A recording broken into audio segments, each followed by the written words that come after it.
Great to have Dr. John Davidson with us today from Church Multiplication Network. In our last call, we talked a little bit about online campuses and where they're going. And Jeremy Ziegler quoted from John's recent article that was in Influence magazine.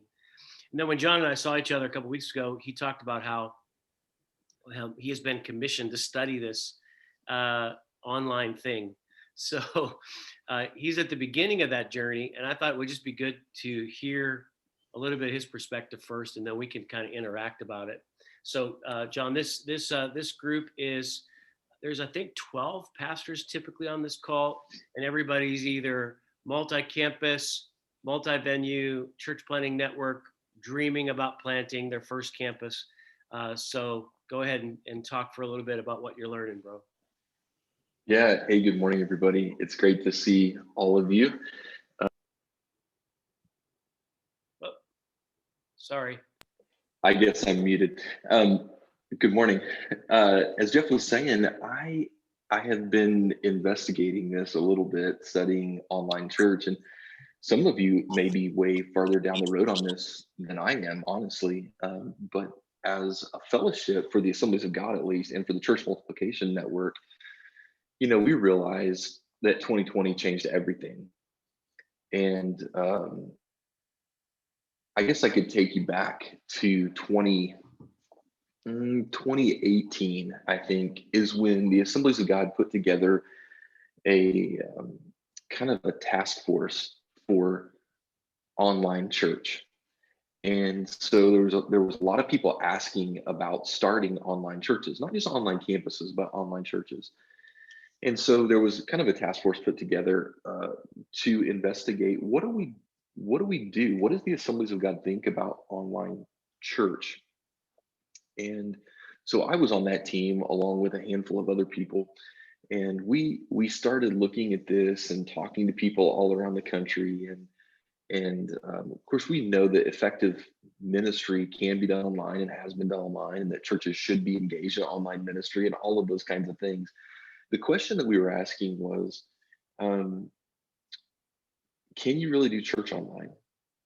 Would it be possible for us, or advantageous for us, or good for us as a fellowship to charter purely online churches? And so this task force met a number of times. We studied it, we researched it. At the end of it, we came to the conclusion that what we would do is we would stick with encouraging churches to have online campuses, and potentially even to pack an online, to do a parent affiliated church for their online campus if they wanted to go that direction, but not to charter a purely online church. And the reason is because we didn't feel like it met all the criteria for church. We weren't sure it met all the criteria for a church theologically and biblically. And our resident expert, Richard Hammer, wasn't sure it met all the criteria for a church legally. And so we decided against it. That was in 2018. In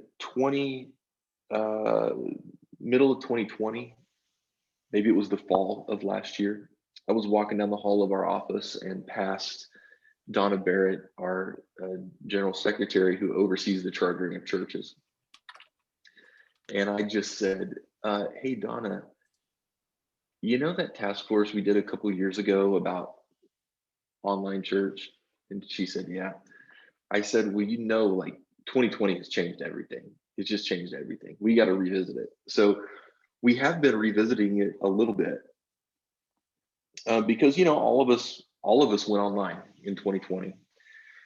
And so what we set out to do was to take another look at it, a fresh look at it, and just ask questions about it. And so what I'm going to tell you today isn't any kind of definitive answers on, what the Assemblies of God thinks of online churches. So I'm not speaking on behalf of the Assemblies of God here, or any kind of future decisions we're going to make, or even, what I don't have is any concrete answers even for how the Church Multiplication Network is going to handle people who are wanting to start online churches. But here's what I have found, and you're free to of course, disagree and add to my body of knowledge on this. But as I have talked to people around the country who consider themselves as doing online church, there's some people in the Northwest Ministry Network that are doing online church, and some others around the country as well. All of them, this sounds bad to start out with kind of what seems like negative information, but none of those churches, in my estimation, totally fulfill what a church is, biblically, theologically, or even just in their function. And so that's an issue. That's a problem. And at the same time, I've talked to some other people that I know that have very, very effective online ministries, and I know their online ministries to be effective. Okay, so people are getting saved, people are being discipled, families are being impacted through their online ministry, both in churches, local churches. Like you take, for instance, Pastor Rod Loy's church, First Assembly, North Little Rock, Arkansas. Probably one of the most wide-reaching and effective online ministries of any Assemblies of God church. And I mean, they're reaching thousands and thousands of people every week, like tens of thousands of people every week. They're doing it in very, very creative ways. They have services running like almost 24 hours a day on their website. They turn their services into podcasts. They're on every platform imaginable. And so they're reaching tons and tons of people. And that's great. It's incredible. The way they do this is very sophisticated. And so those guys are speaking into what we're doing, what we're learning as well. But even that doesn't, in my mind, rise to the level of a church in and of itself. But I think that what we're seeing is people, if you're not online, then you're obviously missing out. Another ministry that we have in the Assemblies of God that we're really learning a lot from is Network 21.1. If you're not familiar with Network 21.1, it is one of the largest global digital evangelism networks in the world, really, not just in the Assemblies of God, but in the world. They're reaching millions and millions of people online every year. So we're learning a lot from what they're doing. I sat down and had a conversation with Dr. Mark Flattery, who leads that ministry, and they have what is probably the most sophisticated network for global evangelism that I've seen. And they realize that they do have a global network. They're reaching people globally online, and so they are having to try to digitally evangelize, digitally disciple, and then digitally connect people to a local church where they live. That's the goal. And but the complicated thing with them is they're doing it globally. So they're using our global network of Assemblies of God churches around the world, whatever we have, 350,000 churches or whatever around the world, and connecting people.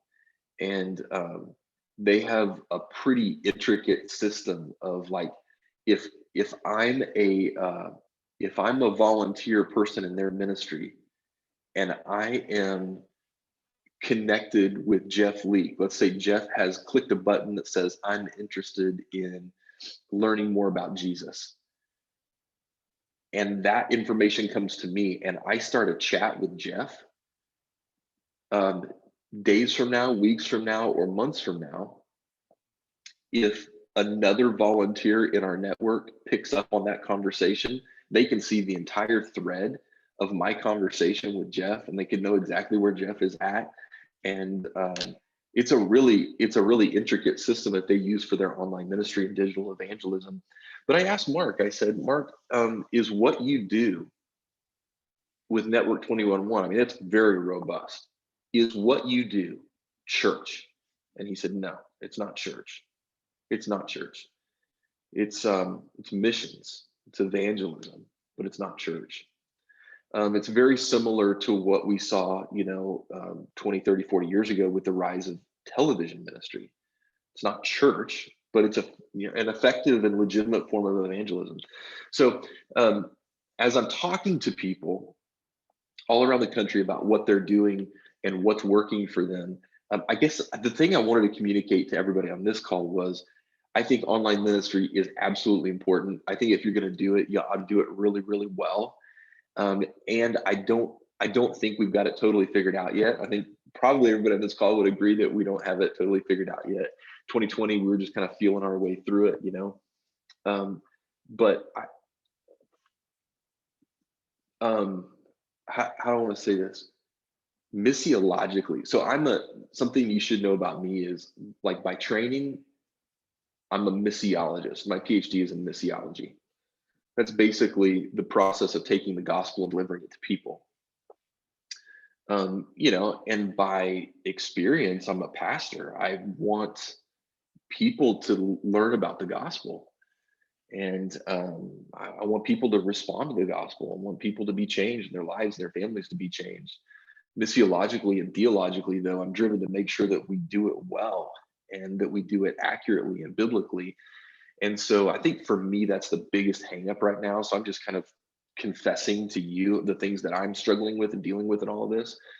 So the article, Jeff, that you referenced was part of me writing out my some of my thoughts on what I'm dealing with as I try to understand how to make digital ministry work biblically and effectively. And so one of the primary reasons, or one of the primary things I was writing in that article was, if you're gonna do digital ministry, if you're gonna say that we have not just an online presence, but that we're ministering to people online, we're reaching people online, we're pastoring people online. And for me, that's the big word, pastoring people. If you're going to say you're pastoring people online, then you better do the kinds of things with the online audience that amount to pastoring. Or else what you do is you kind of throw a gospel bomb out there online, and it explodes, and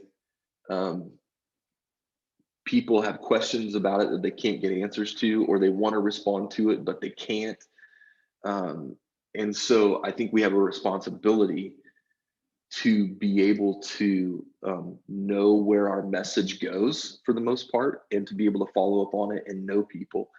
Of course, I understand that hopefully the gospel message that we preach, whether it's in a building on a Sunday morning or online somewhere on some other day of the week, hopefully that message will go even further than that room or that particular person.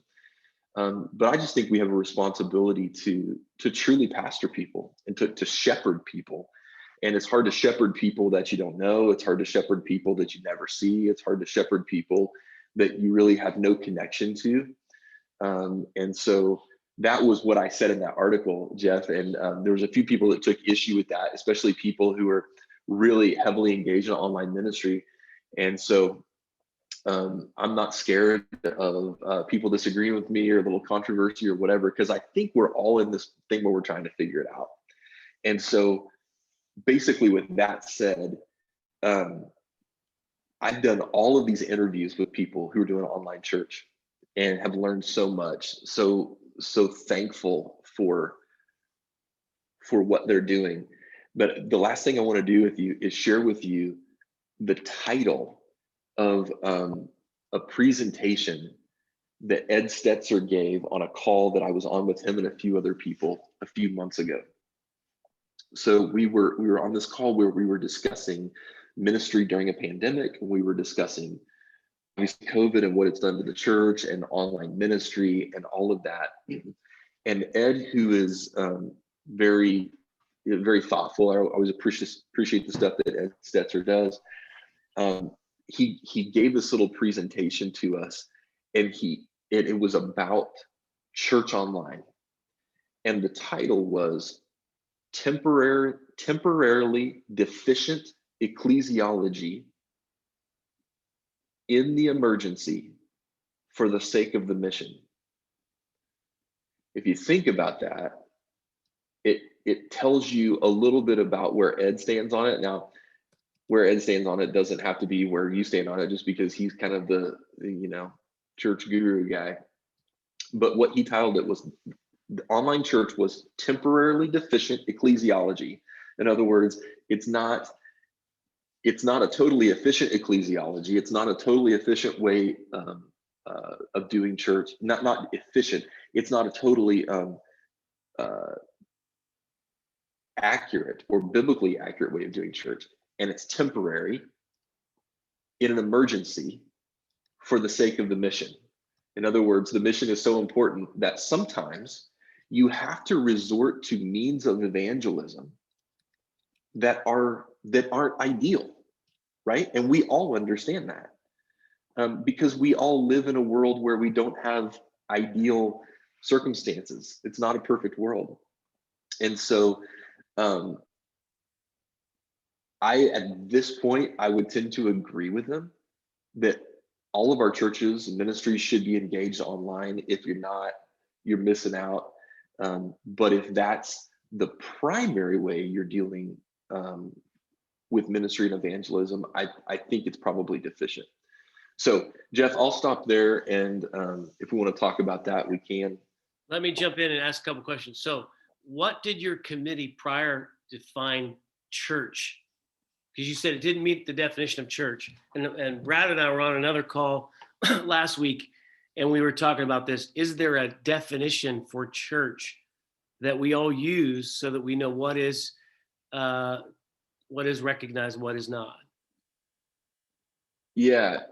So that becomes one of the really difficult things when you're talking about how to define church, because pretty much everybody that you talk to who's doing online church and online ministry will say that they pretty much think that they have that they're meeting the criteria of a church. I think one of the things that so your question is a good one, and it's one that we don't really have an answer to. Okay. So what I can tell you is, I can give you the definition that I use, that I used it in 2018 when we were talking about what makes a healthy church, and I've used it in this last year when we've kind of been revisiting it. So here are the 5 things that I tell people. The problem is, the reason I'm kind of stuttering here is because not everybody agrees on this definition. Obviously, you wouldn't expect them to, because there's a million definitions of this. But the first thing is, and I'll just read them off my screen because this is what I used: a community responding in worship and obedience to Christ's presence. A community responding in worship and obedience to Christ's presence. That's the first one. The second one is a community that is studying scripture to learn and live by God's truth. The third one is a community of spirit-gifted, a community of spirit-gifted members mutually ministering to one another. So this is the activation of the gifts of the Spirit and people just generally serving in ministry to one another. The fourth one is a community of covenant relationships. And the fifth one is a community that is extroverted, driven by the Spirit into the world on mission. And I will tell you that there's a couple of places where online church breaks down, but the biggest and most obvious and glaring one is a community of covenant relationships. Now, there are a lot of people who say, hey, no, you can do deep relationships online. And I don't doubt that you can do relationships online. I mean, we've seen in the last 10 to 15 years, as the internet has boomed, of course, we've seen the rise of online dating. And probably all of us know of relationships that have started online, but they don't end online. Like, at some point, those people meet face to face and get married. Or 9 times out of 10, the relationship probably doesn't last a long time. So I think the covenant relationship part, where we can be in deep relationship with one another, just really, really hard to do online. And of course, it's not mentioned in this list of 5 guys, but water baptism is really hard to do online. I don't know what your experience has been with that. It's super challenging. It's very challenging. And most of the people that call themselves purely online church that I've talked to, one of the specific questions I ask is, how do you do water baptism? Because I think water baptism is pretty important. Communion, everybody can get their bread and grape juice and we can all get on Zoom like this and take it together, but water baptism is difficult. And pretty much everybody says, well, water baptism, you either have to do it yourself, or you have to go find a friend that knows Jesus and ask them to baptize you, or go to a local church. That's what a lot of them recommend. Go find a local church and ask them to baptize you. Well, so what you're saying is your online church can't really fulfill all of the biblical parts of being a church. So you have to ask, I'm going to say this, somebody may be mad at me, but you have to ask a real church, a brick and mortar church would be a better way to put it. You have to go ask a brick and mortar church to do part of your job of being a church so that those people can be baptized. So I just think we're in a weird time. We're in a complicated time right now. And of course, this whole idea of being water baptized, I think is really, really important to us. Pentecostals haven't always done a good job, I don't think, of understanding the deep significance and importance of water baptism. Baptists, it's in their name, but they do a pretty good job of this. But I think one of the things we have to do is regain the importance and understanding of the importance of water baptism, and the fact that it's not just putting people under the water, but it's being baptized into the body of Christ and the body of believers. And so if you're doing that independent of a body of believers, it doesn't really have as much significance as it should and could. So that's a really long answer to your question, Jeff. So with this definition, the 5 things, is that your definition? Is that a missiological definition from somewhere that you've pulled? Yeah, so that definition was actually created by John and Anita Koshel, who are Assemblies of God missionaries and also missiologists. Both of them have PhDs in missiology, and people that I highly respect. So Koeshall is their last name. So you may have never heard of them. They served as missionaries in Germany for a long, long time.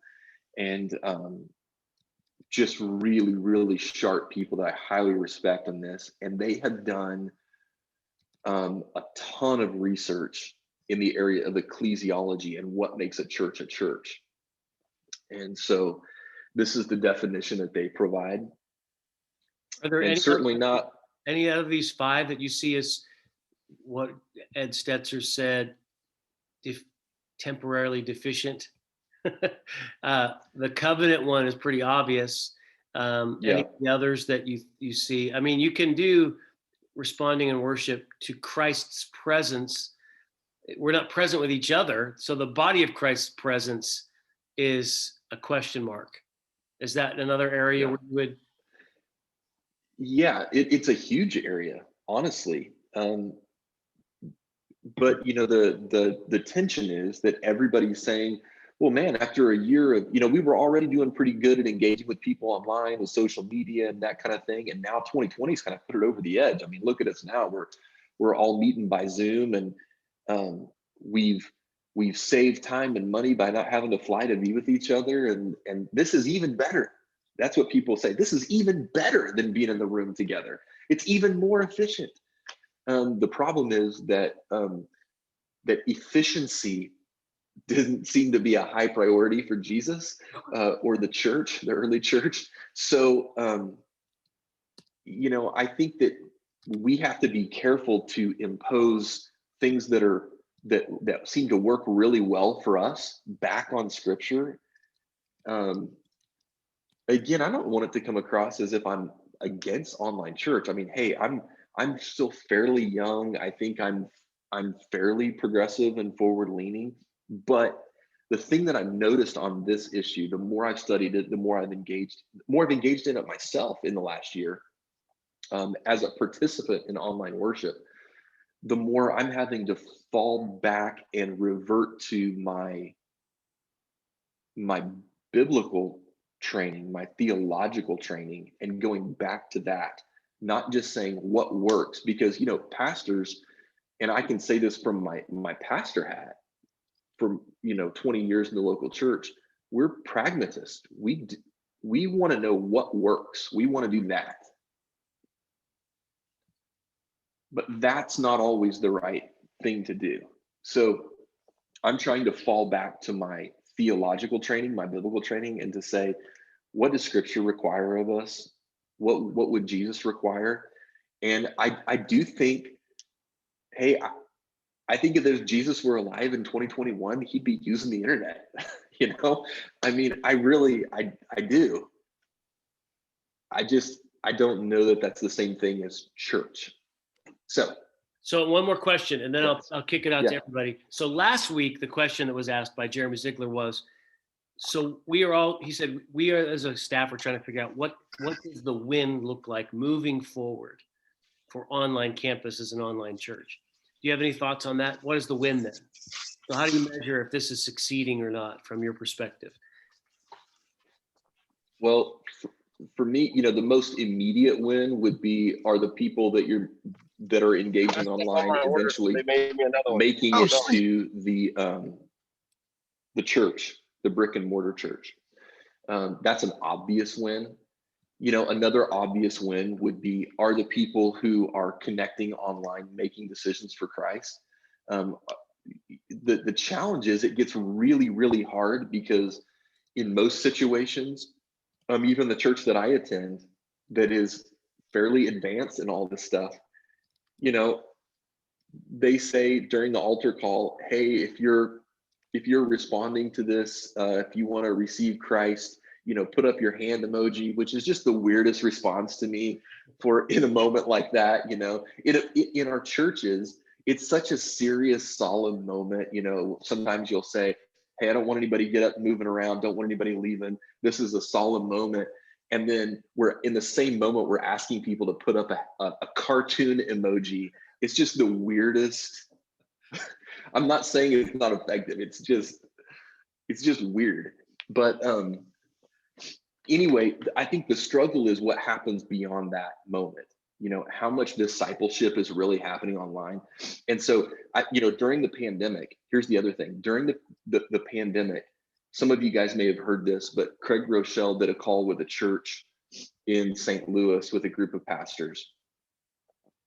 And, more churches use church online, Life Church is Craig Rochelle's, church platform. Some of you guys may use that. So more churches use that for their online services than any other platform. And this was back during the time when everybody was saying, oh man, we used to be a church of 100 and now we're a church of 5,000. This whole pandemic thing has really helped us in our ministry reach. And Craig did this call with this group of pastors, and it was supposed to be private, and then some people recorded it and leaked it. But he basically said, guys, this is smoke and mirrors. He's like, our team can see the analytics behind this thing, and all these people that are claiming to have all these people watching, he's like, it's not true. And most of us know at this point, a lot of those views are 3-second views or 10-second views or whatever. But the thing that Craig Rochelle, he's kind of one of the online church guys. And he said, and he actually said this in another meeting where I was at with him a few months ago. He said,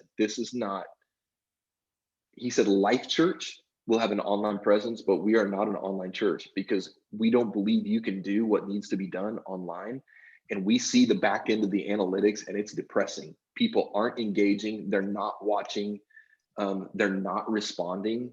The people that are responding are not really being followed up on long term. So, he doesn't know everything, but on this subject, they have a pretty good insight. And so, and then of course, all the Barna statistics that have come out in the last year about how many of our people are not engaging online, and how many of our people, I think it's like a third of regular churchgoers pre-pandemic during 2020 didn't attend any church, either brick and mortar or online.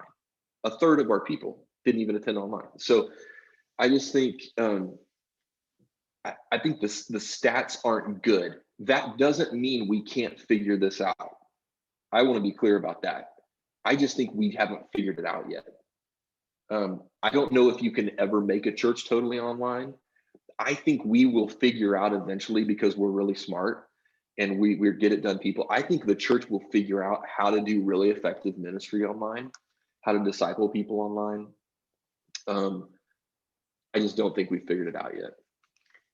Okay, let me open it up to anybody else that you want to ask a question or make a comment on what you heard. What are you guys' thoughts? I was going to jump in and say that we've gotten a lot, I mean, nothing compared to those big churches. We've gotten a whole lot better. But we're just trying to reach our own people who haven't been able to come to church. So our focus has just been our church. You know, if you can't make it or you're scared or whatever, then you can watch it online. Yeah, some other people have watched and given their lives to Jesus, but our focus has not even been close to that, because we're not even trying to do that. I don't feel like even the product we give and provide is close to trying to start an e-church. That's just for us. That's where I'm at, you know, but it has been such a blessing for us during this time.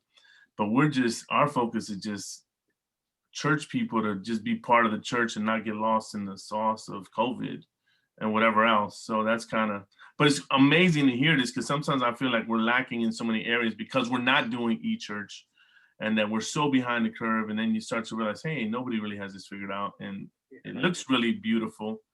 But, you know, I love what you said when you said,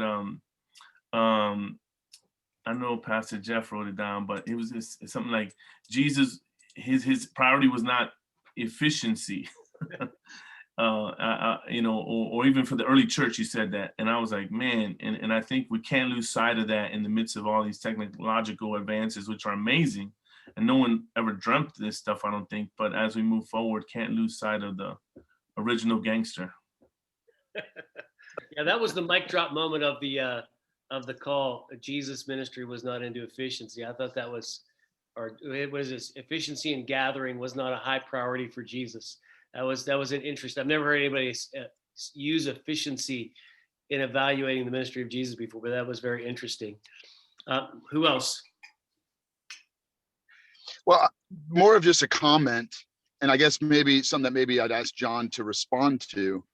And I'm certainly never going to take the posture of disagreeing with the dude who's got the PhD in missiology. So come on, man. You know me well. I'm making that disagree with me. I'm making that abundantly clear. Personally, I have not been in conversations, and John, it sounds like you've been in a lot of conversations. I've not heard any pastors I interact with who are defending online church as a better version than what they were doing in person. More, what I've heard is they were forced to, you know, many of us were doing it before COVID. So we had online campuses, and then we quickly realized that we could do it a heck of a lot better. And so we made some adjustments to do church online better, to make it more church-like than it was before, because we realized the failures of it. Most of the pastors I interact with, even if they're defending online church, they're defending it against no church. So it's better than nothing, but not necessarily that it's better than in person. So my comment is, I'm just really cautious. I don't want to be one of the church movements that was poo-pooing the next movement of churches who are figuring it out. Like, I want to be an early adapter. I want to be one of the guys that goes, yeah, okay, we might not have it right yet, but I don't want to be the guy booing the organ. I don't want to be the guys booing the drums. I don't want to be the guys booing, the next thing. And my fear is that if we come out so strong that this is not theologically sound, it puts a wet blanket on the guys who are making the strongest efforts to innovate in that area, because suddenly they feel like they're violating scripture. And, you know, Right. I want to empower my online campus pastor. Like, I honestly, I wouldn't want him to hear this conversation because I wouldn't want him to get discouraged and go, what we're doing isn't church. Like, not that I'm trying to trick him, but I want him to fundamentally believe that the mission of the gospel is being accomplished online. And I want them to innovate in how to do baptism. I want them to, like I thought we did something really cool. We took kind of the cold water bucket challenge and we had everybody video them and we shared them on Zoom calls. Yeah, okay. It was, but a pastor was participating, literally, like, in the name of the Father, the Son, and Holy Spirit, and they're dunking themselves with water. And we thought it was awesome. How do we spark innovation while cautioning the theology? Mhm. The guys that are on the tip of the spear, you know, they're the ones innovating it. Yeah, that's a great question, Patrick. And I totally appreciate that. And I don't in any way take that as, well, I just take it just like you said it. I mean, I think you're absolutely right. And so I think we're in a moment right now that's difficult and challenging and calls for major discernment. I mean, we're probably always in a moment that calls for discernment, right? But I think this is a moment for us, especially for those of us who, you know, consider ourselves Pentecostal, Spirit-filled people. Like, we need to both listen to the Spirit in terms of mission and the spirit of creativity, and at the same time discern between what we should and shouldn't do. So that's why you're exactly right, and that's why I'm having this conversation with you in a group of 7 or 8 people, and why I haven't said anything about this publicly. I mean, I've said things publicly about how I think if we're going to pastor people online, we should do it really well, and we should actually shepherd people. That in the article that Jeff mentioned. But what I'm telling you today is not processed enough to, you know, make a statement on behalf of a denomination, or really even make a statement publicly, because I don't want to throw a wet blanket on it. Here's what the tension that I find myself in, Patrick, and I think you could probably appreciate this. I think we probably all feel this at some level. 20 years from now, I don't want us to look back and say, man, we missed a moment. We had an opportunity to really move forward with, you know, innovative ministry online and evangelize the world, make disciples in all of the world, you know, really Great Commission stuff. We could have leveraged online in a new way to do that. And we missed the moment because we were scared. I don't want that to happen 20 years from now. I also don't want 20 years from now for my kids to look back and say, Dad's generation ruined church, because they threw open the doors and said, church is anything you want it to be. Church, we can do church online, and now nobody attends brick and mortar church anymore. And I don't think I'm just an alarmist there. I think I don't want to operate in fear, but there's a part of me that is afraid that we could make a decision in this moment that would do damage to how we do church. We've seen that happen in other countries. We've seen it happen in other generations and other cultures. And I don't want our time and our generation and our moment to make a poor decision here. Again, just for the sake of creativity, or even a decision for the sake of that we feel like is for the sake of mission, where we turn our backs on some of the fundamental parts of doing church, that ends up to come back to bite us in the long run. So to answer your question, or to respond to your comment, Patrick, which I think is a really good comment, and I appreciate it. I'm in that, I'm feeling that tension. I don't want us to miss a moment, and I don't want us to screw it up either, you know? And so that's why I am doing what I'm doing, spending about a year here, just trying to figure it out. Yeah. So I'm curious, Patrick, do you consider that baptizing sprinkling or immersion? The bucket. Rodney, Which I think that's a really good idea, by the way, Patrick. I mean, I actually saw, I think you maybe reposted some of those or something. And I thought, you know, temporarily deficient, maybe, you know, because it's Right. not total immersion, but it was awesome. And I loved it. Right. Well, you know, I think, you know, I mean, obviously just trying to figure it out, you know, I mean, obviously we're laughing, but, you know, in the middle of the pandemic, you're saying, what do you do? You know, how do you respond? Obviously, like you said, temporarily deficient. And in situations where you have no choice, I mean, clearly there's better ways to figure that out. But, you know, obviously we want to lead, we want to be as innovative as we can. Yeah. Rodney, I know you got your hand up there. Yeah, thank you. Just real quick, and it's a great conversation. I agree with Patrick on a lot of what he said. Also understand what John is saying. I don't know, because when we think about the future, when John said that, look at where our country is headed. We don't know if the government is going to allow us to continue to meet down the road as churches. You know, the Bible could be canceled, you know, cancel culture as a hate book. We don't know if they're gonna, if Facebook or some of these other, you know, YouTube is gonna allow churches to be using those platforms anymore.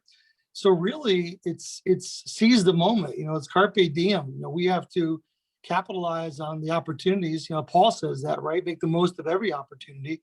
I don't think we get rid of church. I was just talking to a pastor friend of mine, and he had an interesting question which ties into this. You know, is the Assemblies of God ready to put forth U.S. missionaries to do online missions? John, I'd love to hear your comment on that. Anybody else? But we were having that dialogue last night about 11 p.m. last night, just about are we ready for that, for online missionaries to spread the gospel, to get people are worried, people are hungry, our own people of the world. We can't predict what the future, obviously, but there's a lot of questions. So I think that we should seize the moment now by what we're doing online.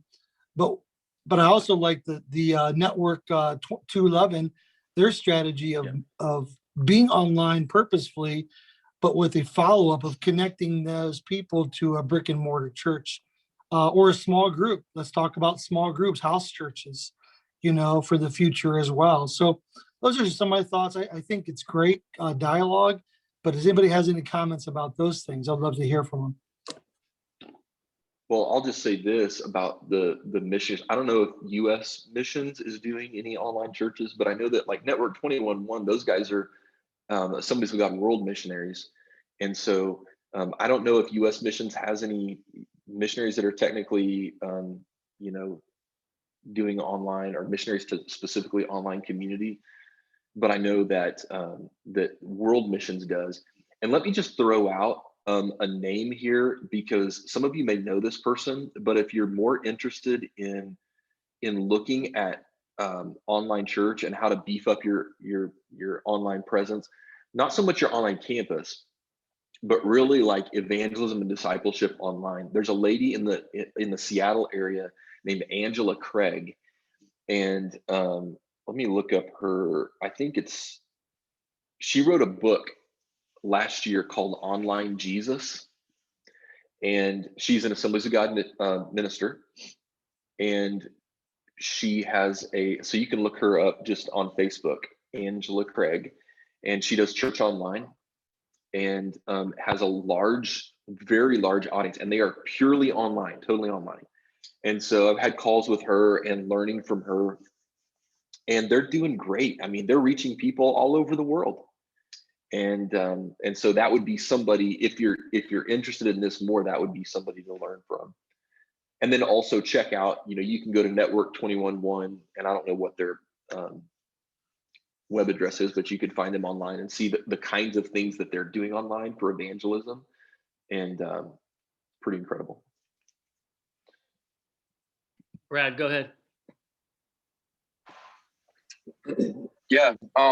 Thank you, John. It's good to see you. And I'm grateful that you're in these rooms and doing this work. It's an awesome conversation. I think the fact that we're in a fallen world makes everything temporarily deficient in a sense that, like, and the fact that we struggle to define church makes me worry that we're all of our ecclesiology is maybe not even just temporarily deficient. But I think there's we're gonna dump buckets on people this weekend also, Patrick, and I think it just came from, it's been a year since we've baptized anybody, and Philadelphia is just so locked down and the perception is so strong. And my plan is to tell our church we believe in full immersion, and this isn't perfect and we may never do it again, but we want to see people baptized, and water is going to touch the head and the shoulders and the heart, and we're going to get as much of it on there as we can. But I think that I think that part of it is just wrestling through the inadequacies of this season, trying to figure out how to be the church. Thinking about your 5 points, I love those. And when it comes to the presence one thing I think that we're really lacking is when people are in the room, you can only physically be present in one place at a time. You don't have the ability physically to be somewhere else. And online presence is so compromised, I think, because people got multiple tabs open on their computer. They're bouncing around from one thing to the next. And you could argue that in the room, maybe we're not all there either and we're distracted. But I do think there's something to, if the weight of church goes online, it's so easy to just be part of multiple church communities at the same time. Yeah. And not to be fully committed. And this probably goes back into the covenant relationship one. And I think one of the pieces there that stuck out to me in 2020 is, a big component of covenant relationship is how you do conflict resolution, how you do tension. Because that's a big piece of just being in community with people. And part of the nightmare of 2020 was you had the obviously political upheaval and the racial unrest all happening kind of in the isolation of being disconnected from just physically being in person. And I think people are leaving churches without telling anybody. It reduces conflict resolution sometimes to a text or an email. Even if you get on Zoom with somebody to deal with relational conflict, you're not seeing their whole body. Like it's just hard, I think, to do biblical reconciliation without being in person, which is, hard. I think it's hard to live out covenant community. This is another limitation that I see there. And then my last question would just be this is more of a pragmatic question, but what do we gain by calling the online ministry a church? Like, why is that so critical? Like, to your question, Patrick, your camp there, the difference to me, like with the organ, is that they were saying, like, don't use organs, they're evil. And I don't think anybody in this conversation saying don't do online ministry. Everybody's saying do it, innovate it, we need it. It is going to be a frontier of evangelism and discipleship. I think my question would be, what would your online campus pastor be without your church? If your church didn't exist, if there wasn't a connection there, and why do we need it to be at church? What do we gain by crossing that line to say that it is a church, as opposed to, hey, this is a vital ministry of our church? And why is that distinction important? I guess would be my question. Good question. You have a thought, Patrick, on that? Yeah, I think first, Brad, that's a great question. And I guess almost implicit in the questions, the answer, like, I agree. For personally, I think we would say that we're one church.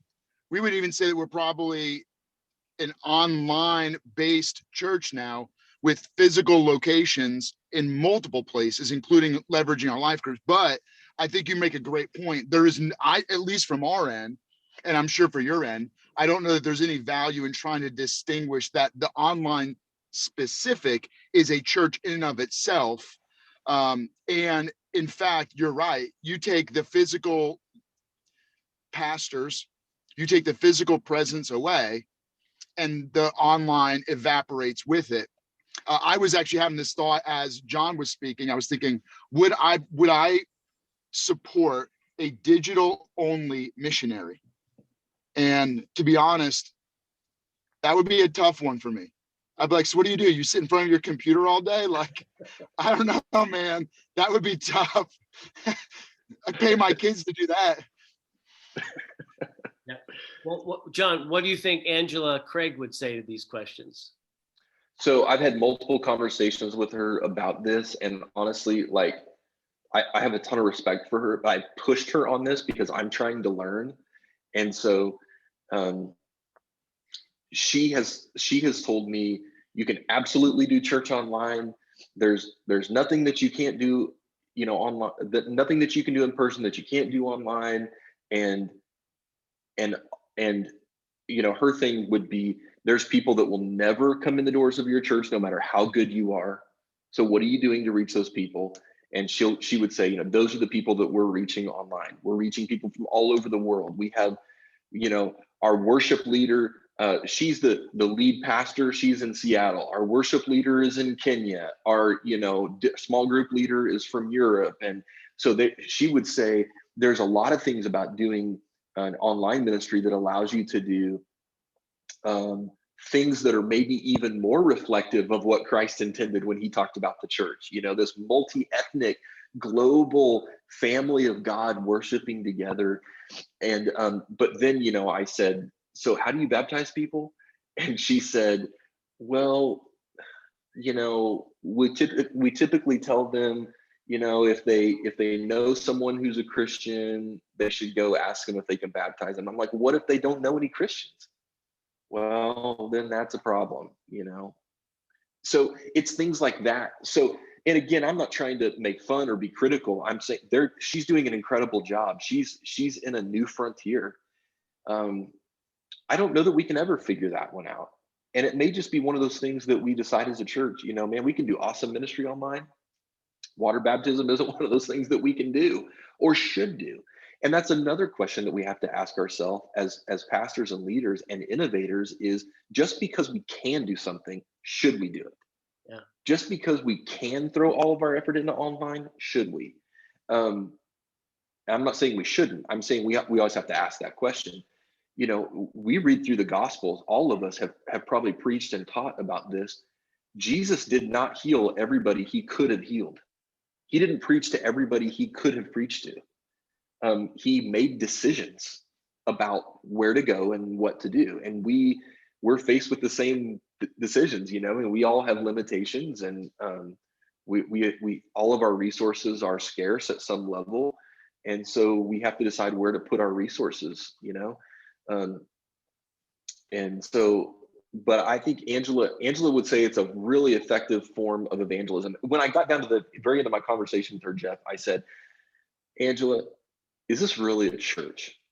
Again, I'm just pressing advice. Is what you're doing really a church? And she said, well, I'm probably more of a missionary. I said, okay. Like that I get. It registers with me, for her to say, I'm a missionary. This is my mission field. Okay, great. I just don't know that you can call it totally 100% a church. Again, I don't think that means we should stay away from it. I just think it means we need to be discerning as we create and innovate in this space. And we need to ask ourselves the question, what about the way we do church can be innovated? And what about the way we do church should never be innovated? And that's a question that the answer to that requires a lot of discernment and probably a lot of follow-up conversations. What should be innovated and what should never be innovated? And one more name for you guys, and you guys may know this, but if you're interested in more good stuff on online ministry, Jeff Reed from Stadia is knocking it out of the park with this right now. So Jeff Reed, R-E-E-D. So you can find him on Facebook. He's doing his whole thing now for Stadia is online ministry. He's got a podcast about it where every podcast is about online ministry. And so there's a lot to be learned in this space. And so I'm learning. I know that we're all learning together. And if you guys have anything that you think could help me, please send it my way. Either send it to me if you have my contact, or send it to Jeff and he'll get it to me. Anything that you see, anybody that you come across that's just knocking it out of the park in this area and doing really well, it would be so helpful to me because I just want to learn on this as I help other pastors and leaders. Good. Will Hampton, you got something? Yeah, so it's interesting because we're saying, hey, we want to be in the online presence. Maybe we don't want to call it church all the way, but we know it's a discipleship tool. What's really interesting is to define sort of the on-ramp to the off-ramp. Where is that clear break from online to offline? What can we do in online discipleship? Because what I think is where I grapple the most, I think a lot of guys do this, it's somewhat vague in between, hey, we're doing church online, we know it's incomplete, but what that incomplete thing is, if we know really concrete, this is the part that's incomplete, and as a pastor, I don't leave that to chance anymore.